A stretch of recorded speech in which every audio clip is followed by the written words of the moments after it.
नमस्कार बच्चों, आज के इस वीडियो में मैं operation of synchronous motor at constant load with variable excitation का चर्चा करूंगा। सिंपल भाषा में बोलूं, मैं फील्ड करंट की वैल्यू चेंज कर रहा हूं, मीन्स एक्साइटेशन को मैं चेंज कर रहा हूं। लोड को मैंने कांस्टेंट रखा हुआ है, चाहे वो फुल लोड हो, चाहे नो लोड हो, चाहे हाफ लोड हो। जो भी लोड होगा बच्चों वो कांस्टेंट होगा, फिक्स होगा। तो मैं देखना चाह रहा हूँ कि कांस्टेंट लोड पे फील्ड करंट की वैल्यू चेंज करने से क्या सिंक्रोनस मोटर के कैरेक्टरिस्टिक्स में चेंज आता है।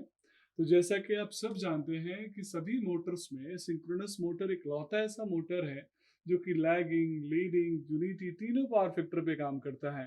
और बच्चों, तीनों पावर फैक्टर पे काम तब करता है जब हम इसके फील्ड सिस्टम को यानी एक्साइटेशन को चेंज करते हैं।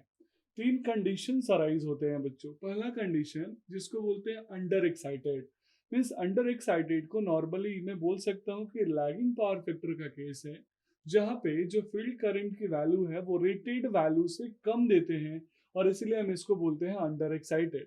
ये तीन जो वेव डायग्राम्स आपको दिख रहे हैं बच्चों, ये तीन नॉर्मल, अंडर और ओवर एक्साइटेड के लिए हैं। आइए एक एक करके हम डिस्कस भी करेंगे।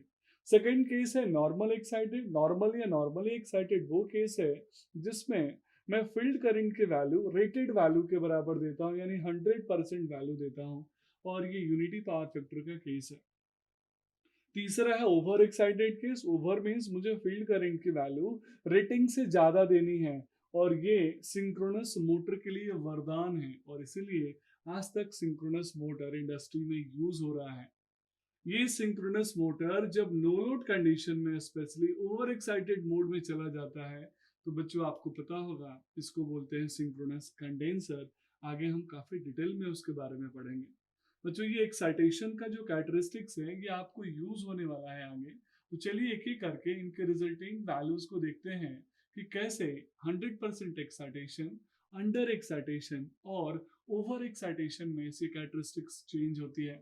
तो 100% एक्साइटेशन फिगर ए है जो फर्स्ट है, ये वो फेज है जहां पे मैं जो एक्साइटेशन है वो 100% मान के चल रहा हूँ। 100% का मतलब है कि मैंने फील्ड करंट की वैल्यू रेटेड वैल्यू के बराबर दी।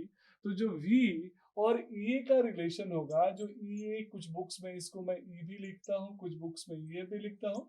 तो जो V और E या E का जो रिलेशन होगा, जो वैल्यू होगी वो एक दूसरे के बराबर होगी, और ये डेल एंगल से लैग करेगा। ध्यान दीजिएगा बच्चों, आपको याद होगा जब हमने लोड कैरेक्टरिस्टिक्स पे आपको समझाया था तो बोला था नो लोड में दोनों की वैल्यू बराबर होती है, और उस कंडीशन में इस V और B के बीच में 180 डिग्री का एंगुलर डिस्प्लेसमेंट होता है। लेकिन जब हम नॉर्मल एक्साइटेशन की बात करते हैं, यानी क्रिटिकल एक्साइटेशन जिसको हम बोल देते हैं, जिसपे हम 100% फील्ड करंट की वैल्यू अप्लाई करते हैं, उस कंडीशन में मैं ऐसा मान के चल रहा हूँ कि मेरा जो फेज करंट है, जो फेज वोल्टेज है, उसके बीच में जो रिलेशन डेवलप होगा। चलिए, ये अगर मैं मानूं कि अंडर एक्साइटेशन है, 100% एक्साइटेशन है, तो इस कंडीशन में जो आर्मेचर करंट की वैल्यू आप यहाँ पे देख पा रहे होंगे, दैट इज आई ए। अब जो आर्मेचर करंट है ये लैग करेगा बच्चों, कितने एंगल से लैग करेगा, तो मान के चलिए कि ये 5 एंगल से लैग कर रहा है। आप चाहे तो इसका प्रोजेक्शन जरूरत पड़े तो निकाल सकते हैं कि आई कॉस 5 हो जाएगा, वर्टिकल कंपोनेंट आई साइन 5 हो जाएगा। मुझे यहाँ जरूरत नहीं लग रही, इसीलिए मैं कैलकुलेट नहीं कर रहा हूँ। अब इन दोनों की वी और ई का जो रिजल्टेंट वैल्यू निकालूंगा, that is called E R.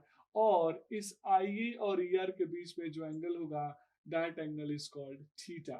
Theta की वैल्यू डिपेंड करेगी इस डेल पे, यानी लोड एंगल पे, मींस टॉर्क एंगल पे।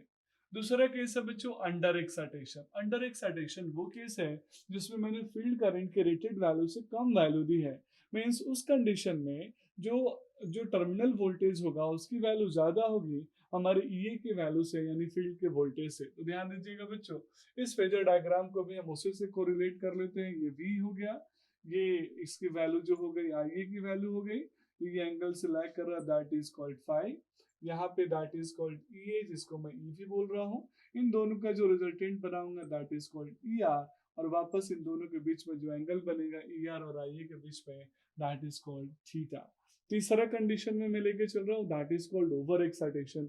ये सबसे इंपॉर्टेंट है। यहाँ मैंने लोड कंसिडर किया है बच्चों, मैं नो लोड नहीं लगा रहा हूँ, ध्यान दीजिएगा। नो लोड होता तो कंडीशन फिर सिंक्रोनस कंडेंसर वाली होती, लेकिन मैं अगर नो लोड जैसे करूंगा तो ये सिंक्रोनस कंडेंसर बच जाएगा, और ये आगे हम डिस्कशन भी करेंगे।